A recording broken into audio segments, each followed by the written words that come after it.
तो फ्रेंड्स, हम जनवरी 2025 की क्रोनोलॉजी में जो प्रादेशिक दर्शी यानी जो राजस्थान का जो करंट जीके है, जो राजस्थान वैकेंसियों के लिए उपयोगी है, उसकी हम यहाँ पर चर्चा करने वाले हैं। तो जो राजस्थान का करंट जीके बनता है उसके बारे में अब हम यहाँ पर चर्चा करते हैं। तो यहाँ पर हम पहले टॉपिक पर आते हैं। तो जैसे कि आपको पता है कि हाल ही में बजरलाल की सरकार ने, जो पिछली सरकार ने जो नए जिले और विभागों की घोषणा की, उसमें यहाँ पर बजरलाल सरकार ने बदलाव किए हैं। अब देखिए यहाँ पर किन किन जिलों को हटा दिए गए हैं वो याद करना मेरे ख्याल से सही नहीं होगा, बल्कि किन किन जिलों को परमानेंट अब नए जिले के रूप में रखा जाएगा वो याद करना जरूरी है। तो यहाँ पर जब वापस जो बदलाव किए गए उसके बाद अब टोटल कितने संभाग हो जाएंगे? टोटल यहाँ पर 7 संभाग हो जाएंगे अब राजस्थान में। और जिले कितने? तो 41 जिले अब यहाँ पर टोटल रहेंगे। तो यहाँ पर देखते हैं कि हम किन किन जिलों को स्थायी यहाँ पर कंटिन्यू रखा जाएगा। तो क्योंकि वो जिले बनने वाले हैं तो उनको हमें याद करना जरूरी है। अब किन किन को हटा दिया गया है वो मेरे ख्याल से हमें याद करना आवश्यकता नहीं है। किन किन रखा हुआ है? जैसे फलौदी, बालोतरा, कोटपुतली, बोहरोड, खेरथल, तिजारा, ब्यावर, डींग, डीडवाना, कुचामन, सोलंबर, ये हैं जो यथागत रूप से रखे गए हैं, जो कि नए जिलों के रूप में रहेंगे। तो इनको आपको याद रखना है। अब देखिए एग्जाम में कैसे सवाल बनता है कि कौन सा राजस्थान का एक जिला नहीं है। तो जैसे 4 ऑप्शन में से 3 ऑप्शन में से किसी को एक जिले को पढ़ा देंगे और जो एक ऐसा जिला डाल देंगे, जैसे इसमें से किसी को जयपुर ग्रामीण, जोधपुर ग्रामीण, गंगापुर सिटी, लाइक दैट, ऐसा कोई एक निकाल के उसमें ऑप्शन में डाल देंगे और हमें ये चूज करने का बोलेंगे कि कौन सा राजस्थान का जिला नहीं है। तो ऐसे सवालों को सोल्व करने के लिए हमें आवश्यक है कि जो नए जिले बने हैं उनको हमें अपने याद रखना है। तो इस प्रकार 7 संभाग हो जाएंगे और 41 जिले अब टोटल हो जाएंगे, है ना। बाकी जो समिति बनाई गई है उनके अध्यक्षता में, हालांकि ये कोई याद रखना आवश्यकता नहीं है। तो अब हम यहाँ पर टॉपिक पर चलते हैं। तो वो है हाल ही में दूसरी बार नस्ल संरक्षण पुरस्कार किन को दिया गया। तो यहाँ पर दूसरी बार नस्ल संरक्षण पुरस्कार किन को दिया गया? तो वो है अश्व अनुसंधान केंद्र, इनको यहाँ पर दिया गया। और ये अश्व अनुसंधान केंद्र कहाँ पर है? तो यहाँ पर ये बीकानेर के अंदर है। तो सीधा ऐसे भी याद रखना है कि अश्व अनुसंधान केंद्र कहाँ पर स्थित है? बीकानेर में स्थित है। और इनको हाल ही में दूसरी बार नस्ल संरक्षण का पुरस्कार यहाँ पर इनको मिला है। और यहाँ पर जो ये पुरस्कार दिया गया ये किस तारीख को दिया गया है? तो ये राष्ट्रीय किसान दिवस के दिन दिया जाता है। और राष्ट्रीय किसान दिवस कब होता है? तो 23 दिसंबर के दिन राष्ट्रीय किसान दिवस होता है।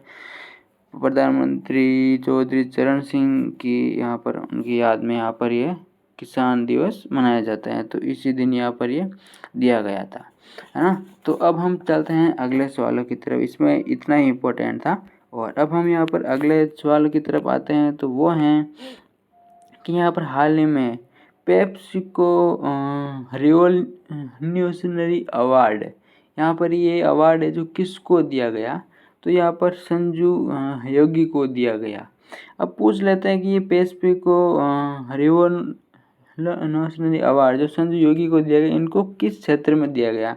तो यहाँ पर इनको जो कृषि के क्षेत्र में सुधार के इनको यहाँ पर दिया गया है। इसको कृषि उद्यमी है यहाँ पर। ये इन्होंने कृषि के क्षेत्र में जो पहले से रूढ़िवादी को तोड़कर सर्वोत्तम नई पद्धतियों को लेके आने के लिए जो इन्होंने प्रयास किए हैं उनके लिए यहाँ पर आपको फॉर्मली इतना याद रखना है। इसमें पेप्सिको रिवॉल्यूशनरी अवार्ड 2024 किसको दिया गया?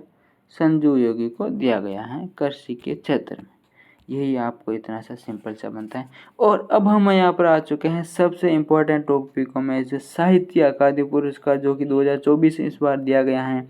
यहाँ पर सबसे इम्पोर्टेंट टॉपिक, यहाँ से सवाल बनते हैं स्पेशली राजस्थान की स्टेट लेवल की वैकेंसी में। तो यहाँ पर हमें याद रखना है कि साहित्य अकादमी पुरस्कार 2024 दिया गया, ये राजस्थानी भाषा में किन को दिया गया? तो ये जो मुकुट मणिराज को यहाँ पर राजस्थानी भाषा में 2024 का साहित्य अकादमी पुरस्कार दिया गया है। और किस कृति के लिए दिया गया है? तो गांव और अम्मा, ये इनकी कृति हैं। इस कृति के लिए इन्हें ये पुरस्कार दिया गए हैं। और अगर इसी के साथ साथ पिछले साल वाला भी हमें याद रखना है, वो भी पूछ सकते हैं। तो 2023 में साहित्य अकादमी पुरस्कार किनको दिया गया था? गजेंद्र सिंह राजपुरोहित को दिया गया था। और उनकी कृति की बात करें तो पटकथी प्रीत, ये इनको यहाँ पर दिया गया है। तो 2023 हो चाहे 2024 हो, दोनों याद रखना है, गजेंद्र सिंह पुरोहित और मुकुट मणिराज, दोनों आपको नाम याद रखना है। बहुत ही अच्छे सवाल बनते हैं। अगले सवाल की तरफ अब हम बढ़ते हैं, तो वो हैं अभियान से संबंधित सुपोषित माँ अभियान का तीसरा चरण किन के द्वारा शुरू किया गया? तो लोकसभा अध्यक्ष ओम बिरला के द्वारा शुरू किया गया।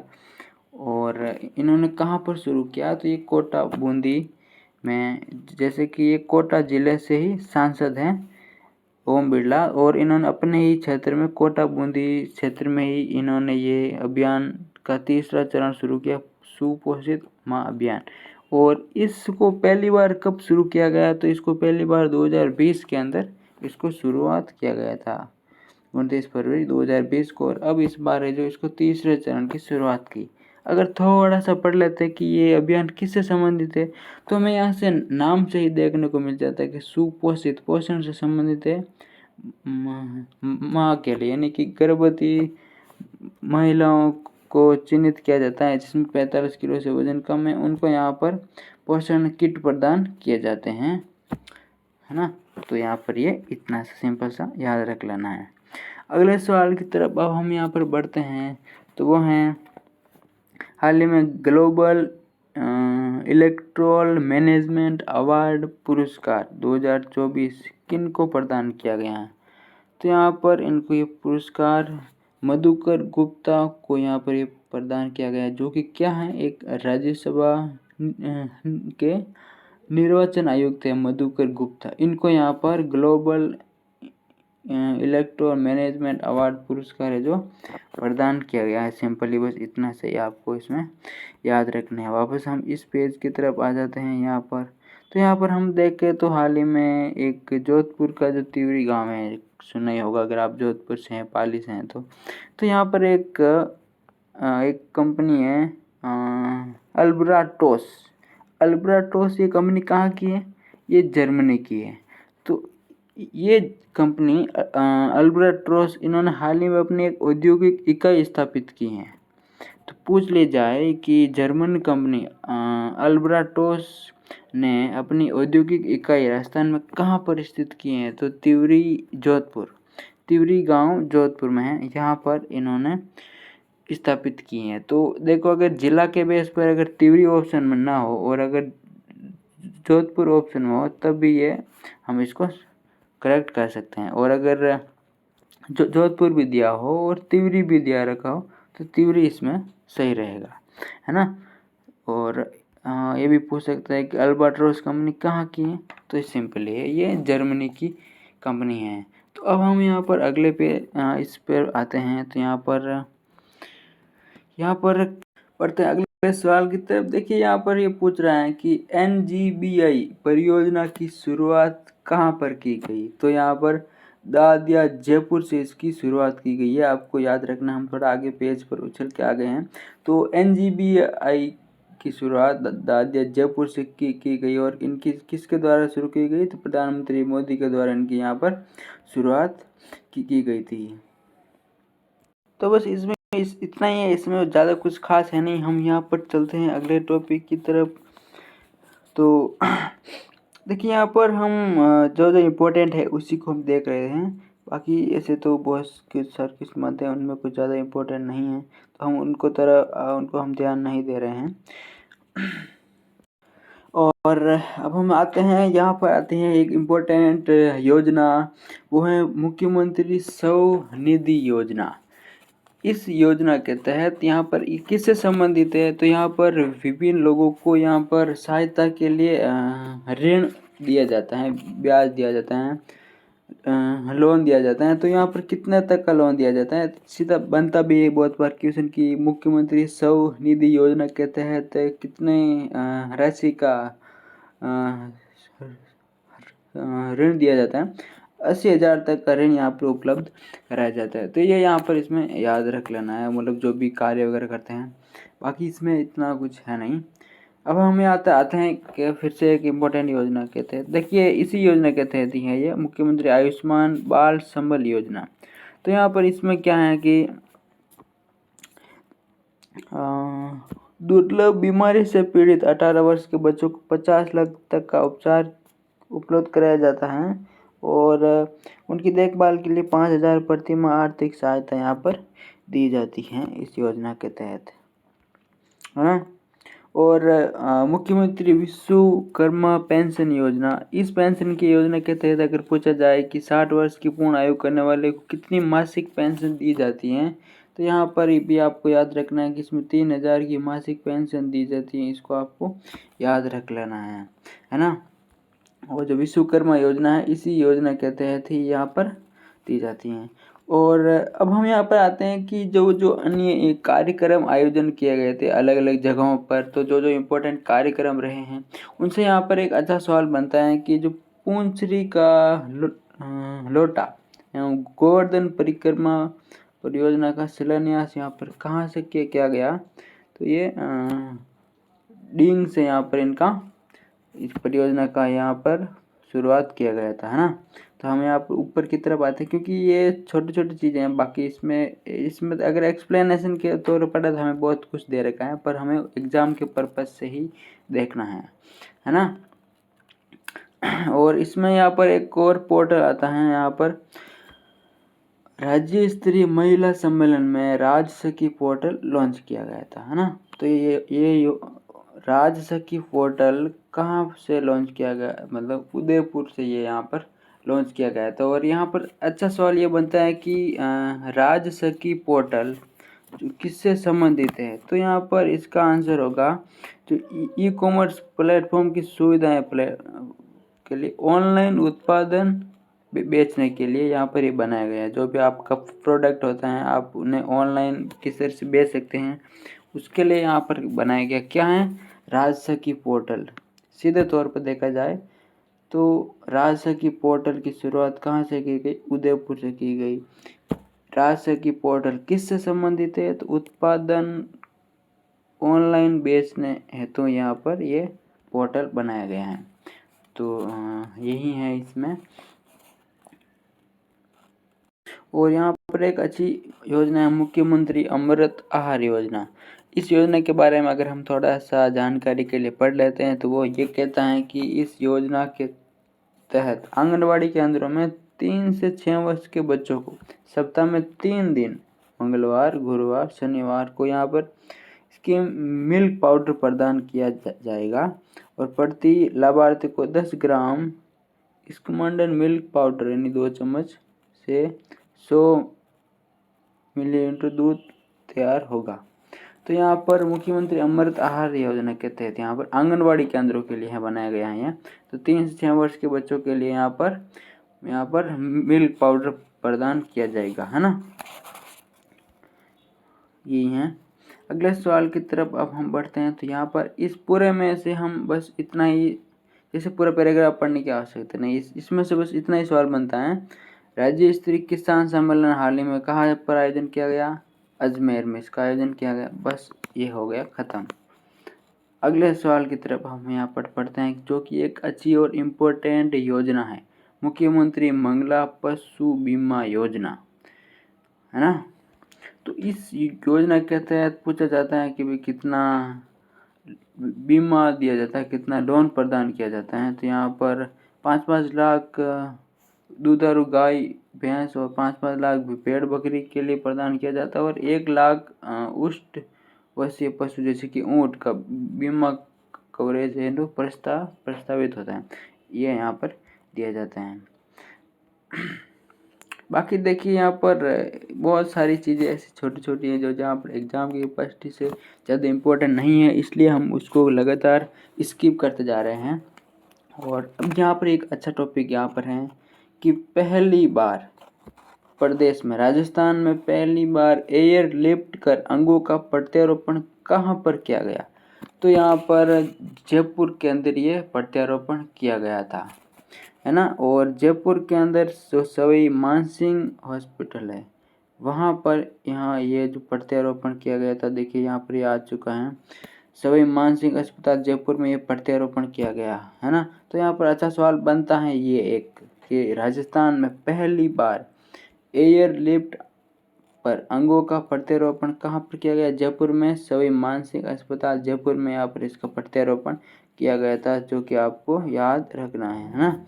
अगले सवाल की तरफ अब हम बढ़ते हैं और हम यहाँ पर वापस ऊपर में आते हैं, इसी का यहाँ पर विस्तार है। अब यहाँ पर देखिए एक अच्छा सवाल यहाँ फिर बनता है कि यहाँ पर देश का पहला डिजिटल म्यूजियम जो कि पत्थरों से तैयार किया गया था। देखिए अगर सिर्फ इतना पूछे कि देश का पहला डिजिटल म्यूजियम कहाँ पर है, तो पुणे महाराष्ट्र के अंदर है। ये तब बनता है जब सिर्फ इतना सा पूछते हैं कि देश का पहला डिजिटल म्यूजियम कहाँ है, तो पुणे महाराष्ट्र के अंदर है। लेकिन अगर ये पूछा जाए कि पत्थरों से बना हुआ देश का पहला डिजिटल म्यूजियम कहाँ है, तो हमारा आंसर होगा हमारा जैसलमेर। यहाँ पर पत्थरों से तैयार करके डिजिटल म्यूजियम बनाया गया है। तो यहाँ पर ये एक अच्छा सवाल है। और तो यहाँ पर देखिए यहाँ पर वैसे किस किस देश ने भाग लिया ये इतना याद रखना जरूरी नहीं है। और यहाँ पर एक अच्छा सबसे इम्पोर्टेंट एक सवाल है कि हाल ही में मुख्यमंत्री द्वारा प्रवासी राजधानी दिवस मनाने की घोषणा की गई। तो प्रवासी राजधानी दिवस किस तारीख को मनाया जाएगा, अब 10 दिसंबर को ये मनाया जाएगा। और एक नए दिवस की शुरुआत की गई राजस्थान सरकार के द्वारा, तो इसको आपको याद रखना है कि प्रवासी भारत राजस्थानी दिवस 10 दिसंबर को मनाया जाएगा। और इसके अलावा आपको सबको पता है, जो कि बिल्कुल इजी सवाल है, कि 10 दिसंबर के दिन मानवाधिकार दिवस भी मनाया जाता है। बिल्कुल इजी सवाल है, सबको आते ही हैं। और अब इसके साथ साथ ये भी आपको याद रख लेना है, इसी सेम तारीख को प्रवासी राजस्थान दिवस 10 दिसंबर को। और अब हम चलते हैं अगले टॉपिक पर। यहाँ पर है मुख्यमंत्री ने लॉन्च किया प्रदेश में 9 सर्वांगीण विकास हेतु 9 नीतियाँ। तो अब हम इससे जो 9 नीतियाँ की गई हैं उनके बारे में अब हम यहाँ पर थोड़ा थोड़ा चर्चा कर लेते हैं। अब हम थोड़ा थोड़ा इन सभी नीतियों की तरफ हम चलते हैं, तो क्योंकि इन सभी नीतियों में क्या क्या लक्ष्य रखा गया उनके बारे में यहाँ पर। तो राजस्थान निर्यात संवर्धन नीति 2024, इसका यहाँ पर लक्ष्य क्या है, तो आगामी 5 वर्षों में प्रदेश में एक्सपोर्ट में 1.50 लाख करोड़ की ग्रोथ लाना है। ये यहाँ पर राजस्थान निर्यात संवर्धन नीति 2024। टोटल कितनी नीतियाँ हैं, तो टोटल 9 नीतियों की यहाँ पर बात की गई है। इसके अलावा एक अच्छी नीति में से ये भी है कि 1 डिस्ट्रिक्ट 1 प्रोडक्ट पॉलिसी, है ना, एक जिला एक उत्पाद नीति। इसमें यहाँ पर बात करें तो पूछ सकते हैं कि इस एक जिला एक उत्पाद नीति का उद्देश्य क्या है, तो इसका उद्देश्य है विशिष्ट उत्पादों और शिल्पों को बढ़ावा देना।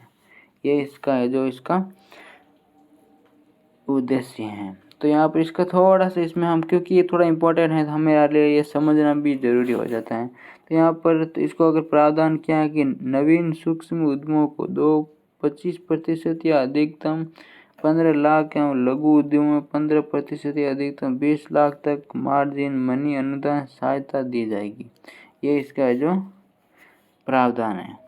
सीधे तौर पर आपको याद रखना है एक जिला एक उत्पाद नीति का उद्देश्य क्या है, तो वो है विशिष्ट उत्पादों और शिल्पकारों को बढ़ावा देना। ये है इसका जो उद्देश्य है ना। और अगली जो नीति है एकीकृत क्लस्टर विकास, वो ज़्यादा इतना इम्पोर्टेंट नहीं है। और अब ये वाली जो नीति है थोड़ी अच्छी है, यहाँ पर इसमें थोड़ा सवाल बनता है, तो इसका उद्देश्य भी हम देख लेते हैं।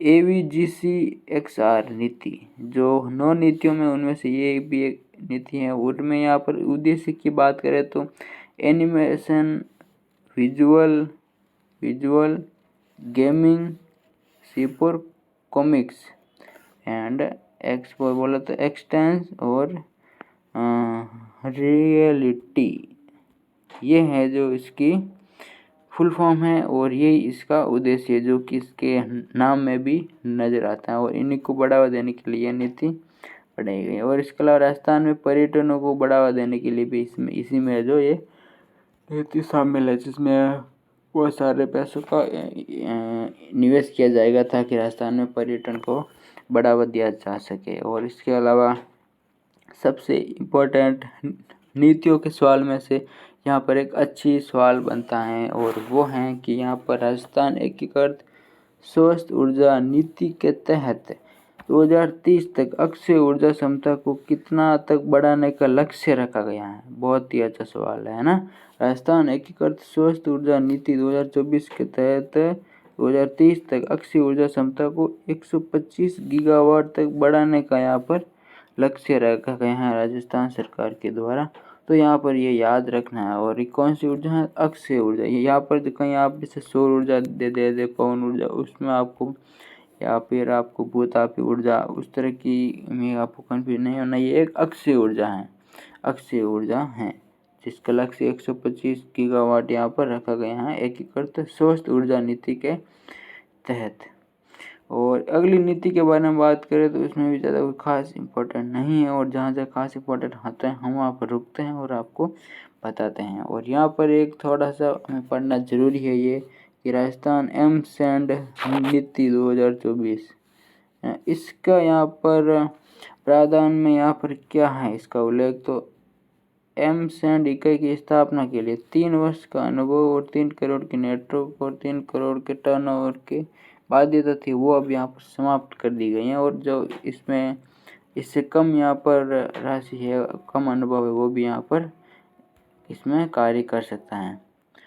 तो यहाँ पर वो 9 नीतियाँ थी, हमने इम्पोर्टेंट नीतियों के बारे में पढ़ा। उनमें से सबसे इम्पोर्टेंट थी अक्षय ऊर्जा वाली, जो यहाँ पर लक्ष्य रखा गया था 125 गीगावाट वाला, वो आपको यहाँ पर ज़रूर याद रख लेना है। और अब यहाँ पर एक और सवाल आता है इम्पोर्टेंट कि हाल ही में जो 9 नए केंद्रीय विद्यालय यहाँ पर शुरू करने की घोषणा यहाँ पर राजस्थान सरकार के द्वारा की गई हैं। तो यहाँ पर पूछ सकते हैं कि हाल ही में किन के द्वारा 9 नए केंद्रीय विद्यालय बनाने की घोषणा की गई है। तो ऑप्शन रहेगा जैसे कि केंद्र सरकार, राज्य सरकार या दोनों मिलके। तो यहाँ पर इसमें आंसर होगा राज्य सरकार के द्वारा। कितने नए केंद्रीय विद्यालय बनाने की घोषणा की गई है? तो 9 नए केंद्रीय विद्यालय बनाने की घोषणा की गई है।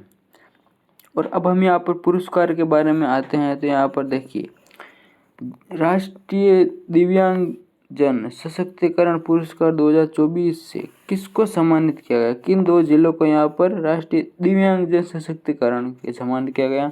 तो वह सलूमबर और डूंगरपुर। डूंगरपुर तो आपको जिला हमेशा याद है और ये एक नया जिला भी है सलूमबर। तो यहाँ पर इन 2 जिलों को यहाँ पर राष्ट्रीय दिव्यांग जन को सशक्तिकरण करने के लिए यहाँ पर 2024 का उन्हें पुरस्कार है जो प्रदान किया गया है।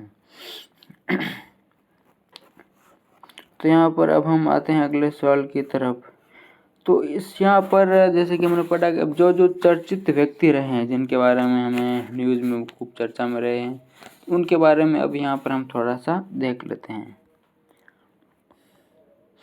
तो यहाँ पर देखिए, एक युवक है चयन पांड्या, इन्होंने क्या किया है कि मात्र 3.5 इंच का ही और 150 से 180 ग्राम का वजन वाला एक कंप्यूटर बनाया है। इस वजह से ये काफ़ी चर्चा में रहे हैं, चयन पांड्या, है ना। बाकी इनके अलावा अगला चर्चित व्यक्ति में आता है, उनका नाम आता है उस्ताद पेम्पे खान। ये नाम आपको याद रखना है। तो सीधा यही पूछा जा सकता है कि उस्ताद पेम्पे खान का संबंध किस चीज़ से? तो वो यहाँ पर एक मुरली और शहनाई वादक थे। क्या थे? मुरली और शहनाई वादक। सीधा पूछ ले जाए उस्ताद पेम्पे खान का संबंध किस चीज़ से, निम्नलिखित में से किससे उनका संबंध है? तो मुरली शहनाई वादक थे, इसी से इनका संबंध है। और यहाँ पर इनके अलावा और यहाँ पर चर्चित व्यक्तियों में से रहे हैं वो हैं हमीदा बानो। ये यहाँ पर फिर ये चर्चा में रहे हैं। तो ये चर्चा में क्यों हैं? तो हमीदा बानो का संबंध किससे है? तो धावक, ये रनर की यहाँ पर ये खिलाड़ी है, धावक की खिलाड़ी हैं और जिनका हाल ही में निधन हो गया है, इस वजह से चर्चा में रहा है ये नाम। तो आपको पूछा जा सकता है हमीदा बानो मानव जिनका हाल ही में निधन हो गया था, उनका संबंध किस क्षेत्र से था? तो वो खिलाड़ी थे, धावक खिलाड़ी थे। तो ये आपको इसमें जो याद रख लेना है। और अगला वापस हम थोड़ा जो चर्चित स्थल रहे हैं, जो जो पॉपुलर रहे मीडिया में, जो जिसके बारे में भी चर्चा की गई है, तो यहाँ पर उन स्थलों में से आता है। तो उनमें से एक स्थल आता है पीपलांतरी। पीपलांतरी यहाँ पर ये क्यों चर्चा में है? तो ये पहले तो हम ये पढ़ लेते हैं कि पीपलांतरी कहाँ पर है। तो ये राजस्थान जिले के राजसमंद जिले के अंदर है पीपलांतरी। और यहाँ पर ये क्यों चर्चा में है? तो जहाँ पर पद्मश्री श्याम सुंदर पालीवाल एवं सरपंच अनिता पालीवाल के नेतृत्व में पर्यावरण संरक्षण का यहाँ पर कार्य किया गया था। तो इनके द्वारा यहाँ पर अपने गांव में, जहाँ पर पहले सूखा बंजर भूमि थी, इनके द्वारा एक पर्यावरण के क्षेत्र में संरक्षण के लिए बहुत अच्छा काम किया गया और वहाँ पर बहुत सारे पेड़ पौधे वगैरह लगाए गए हैं। तो यहाँ पर उसी से पीपलांतरी आपको याद रखना चाहिए, है ना। और अब हम यहाँ पर कुछ पुरस्कार है जिनके बारे में हमें यहाँ पर पढ़ना चाहिए। तो यहाँ पर मैं आपको पूरा पढ़ के इसमें आपको टाइम वेस्ट नहीं करवाऊँगा। जब इसमें जो जो इम्पोर्टेंट लाइनें बनती हैं वहीं से हम यहाँ पर पढ़ते हैं। तो इसमें जैसे बस इतना सा ही बनता है कि बेस्ट वेडिंग डेस्टिनेशन अवार्ड 2024 का किसको दिया गया है? तो सीधा बात है, राजस्थान को दिया गया है। बस इतना ही इसमें याद रखना है, सीधा। बेस्ट वेडिंग डेस्टिनेशन अवार्ड 2024 किसको प्रदान किया गया है? तो हमारो राजस्थान को प्रदान किया गया है। बस इतना ही है इसमें। बाकी जैसे कुछ कांस्टेबल को मंथली कुछ अवार्ड दिया गया, उसमें आपको ज़्यादा इम्पोर्टेंट सवाल बनता नहीं है। और अब हम यहाँ पर अगले सवाल की तरफ बनते हैं, जहाँ पर मेला और महोत्सव में जो यहाँ पर इम्पोर्टेंट सवाल बनते हैं, उसमें यहाँ पर शिल्पकार जो उत्सव रहा, जो भी काफ़ी चर्चा में रहा, और ये एक सांस्कृतिक एक उत्सव भी रहता है। तो शिल्पकार उत्सव 2024 का आयोजन कहाँ पर किया गया? तो उदयपुर के अंदर इसका आयोजन किया गया है ना। तो यहाँ पर ये बस इतना ही इसमें शॉर्टकट सवाल है। बाकी जैसे इसकी थीम भी रहती है, तो हमें थोड़ा सा अगर गहराई से कुछ डीप क्वेश्चन आ जाए तो यहाँ पर ये भी हो जाता है कि शिल्पकार उत्सव जो कि उदयपुर में आयोजन किया गया था, उसकी थीम क्या थी?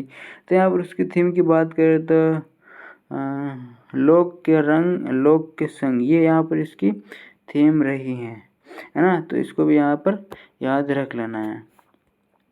और अब हम यहाँ पर अगले सवाल की तरफ चलते हैं। तो यहाँ पर डॉक्टर कोमल कोठारी स्मृति लाइफ टाइम अचीवमेंट लोक कला पुरस्कार, यहाँ पर इसके बारे में यहाँ पर पढ़े तो रूप सिंह शेखावत को ये पुरस्कार दिया गया है ना। बाकी यहाँ पर सड़क शेखा का यहाँ पर मेला है, इसको ज़्यादा इम्पोर्टेंट नहीं है। हम थोड़ा ऊपर की तरफ चलते हैं। और अखिल भारतीय मारवाड़ी, ये भी कुछ खास इम्पोर्टेंट नहीं है। हम जो जो इम्पोर्टेंट रहेंगे उसी के बारे में यहाँ पर हम पढ़ेंगे, क्योंकि मैं इसे एक बार पढ़ चुका हूँ इस वीडियो को बनाने से पहले। तो यहाँ पर कहाँ पर एक अच्छा टॉपिक बनता है, उसी से यहाँ पर वही हम यहाँ पर पढ़ेंगे। बाकी इसके अलावा ऐसे तो बहुत कुछ दिया हुआ रहता है। तो यहाँ पर एक अच्छा यहाँ पर सवाल फिर बनता है। यहाँ पर अभी आपको सभी लोग टीना डाबी को तो जानते ही होंगे, जो बाड़मेर के अभी कलेक्टर है। उनके द्वारा एक जिला स्तरीय एक अभियान शुरू किया गया, जो कि मरु उड़ान अभियान। ये यहाँ पर कहाँ पर शुरू किया गया? तो यहाँ पर ये बीकानेर में, इसको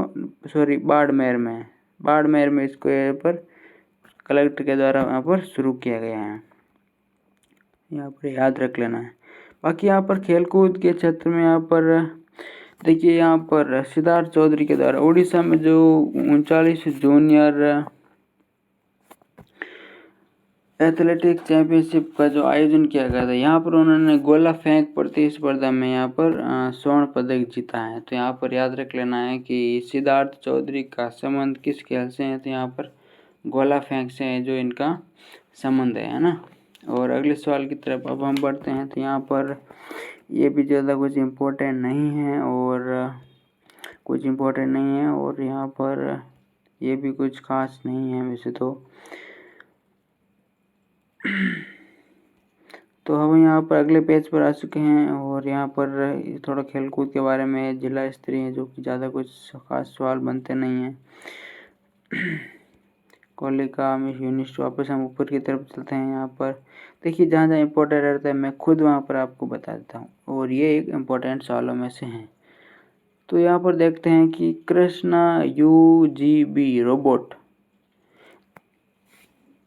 ये यहाँ पर किनके द्वारा बनाकर तैयार किए गए हैं। तो यहाँ पर जयपुर वेस्ट स्टार्टअप क्लब है यहाँ पर फर्स्ट रोबोटिक ने यहाँ पर ये रोबोट बनाया जो कि यहाँ पर भारतीय सेना को है जो इसको यहाँ पर प्रदान किया गया है। अगले पेज पर अब हम आते हैं। तो देखिए यहाँ पर करंट अफेयर का जो वन लाइनर सवाल जो बनते हैं जो कि उसके बारे में अब यहाँ पर हम करते हैं। तो देखिए जो यहाँ पर इम्पोर्टेंट सवाल बनते हैं उसमें हम यहाँ पर मंथली रिव्यू के रूप में देख सकते हैं, उसको यहाँ पर पढ़ते हैं। देखिए राष्ट्रीय कृषि बाजार ई नाम योजना के तहत 31 अक्टूबर 2024 तक राजस्थान की कितनी मंडियों को ई नाम पोर्टल प्लेटफॉर्म से जोड़ा जा चुका है। तो अब तक राजस्थान की 145 मंडियों को ई नाम पोर्टल से यहाँ पर जोड़ा जा चुका है। तो यहाँ पर इसको याद रखना है ना, एक अच्छा सवाल बनता है। और यहाँ पर अगला सवाल आता है कि केंद्रीय पर्यावरण मंत्री कौन है। हमारे केंद्रीय पर्यावरण मंत्री तो भूपेंद्र यादव हमारे केंद्रीय पर्यावरण मंत्री हैं। इन्होंने कृषि आधारित किस पुस्तिका का विमोचन किया है। तो उस पुस्तिका का नाम है अरोरा पुस्तिका। अरोरा पुस्तिका का विमोचन किनके द्वारा किया गया। तो भूपेंद्र यादव के द्वारा इनका विमोचन किया गया है। इसके अलावा अगला सवाल यहाँ पर बनता है कि राजस्थान के किस टाइगर रिजर्व में बोट सफारी योजना की योजना बनाई जा रही है। किस टाइगर रिजर्व में बोट सफारी योजना बनाई जा रही है। तो रामगढ़ विषधारी टाइगर रिजर्व में यहाँ पर इसकी योजना बनाई जा रही है ना।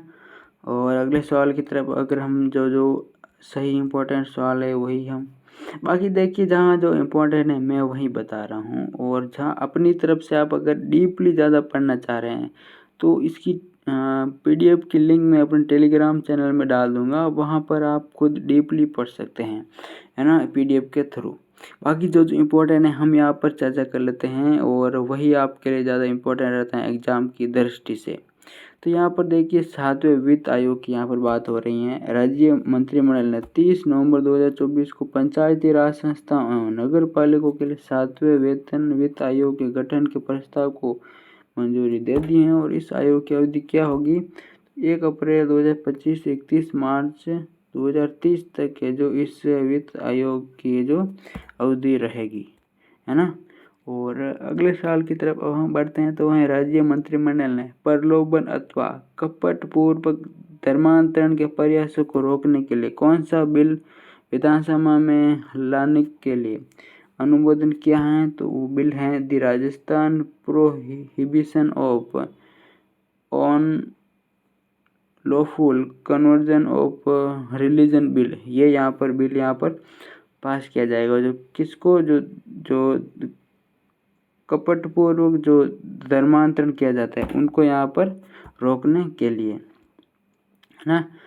और अगले सवाल की तरफ अब हम बढ़ते हैं। तो जैसे कि राष्ट्रीय युवा दिवस कब मनाए जाते हैं। तो 12 जनवरी को ये मनाए जाते हैं। और किनकी याद में डॉक्टर स्वामी विवेकानंद की जयंती पर ये मनाया जाता है। तो यहाँ पर सवाल ये है कि स्वामी विवेकानंद जयंती के उपलक्ष्य में 12 जनवरी 2024 से 12 जनवरी 2025 को किस रूप में मनाया जा रहा है। तो ये है जो विवेक मास के रूप में जो मनाया जा रहा है ना। और अगला सवाल की तरफ अब हम बढ़े तो जयपुर जिला प्रशासन द्वारा नशा मुक्ति किस अभियान के लिए ई शपथ की वेबसाइट को लॉन्च किया गया है। तो नशा मुक्त जयपुर अभियान है। तो यहाँ पर इस अभियान है तो यहाँ पर ये वेबसाइट लॉन्च की गई है ई शपथ है ना। और सीधा भी याद रखना ई शपथ वेबसाइट का संबंध किस अभियान से है। नशा मुक्त जयपुर अभियान इनका संबंध है ई शपथ वेबसाइट से है ना। तो याद रख लेना है। और इसके सवाल अगले हम बात करते हैं कि जयपुर के किस खिलाड़ी ने 30 नवंबर 2024 को जम्मू में संपन्न हुई 36वीं सब जूनियर राष्ट्रीय बैडमिंटन चैंपियनशिप, कौन सी चैंपियनशिप है? जूनियर राष्ट्रीय बैडमिंटन चैंपियनशिप में ऐतिहासिक रजत पदक जीता, जो क्योंकि ये राजस्थान के खिलाड़ी है तो यहाँ पर इनकी चर्चा हुई, तो वो है सात्विक अग्रवाल। इन्होंने यहाँ पर रजत पदक जीता है, जो कि ये जयपुर के खिलाड़ी हैं, जयपुर राजस्थान के ये खिलाड़ी हैं। अगला सवाल की तरफ हम पढ़ते हैं, तो वह है सैयद मुस्तफ़ा अली ट्रॉफी बड़ौदा की ओर से खेलते हुए 51 गेंदों में नवाज 134 रन बनाने वाले भानु पुनिया का संबंध किससे हैं? तो वो जोधपुर से हैं, है ना।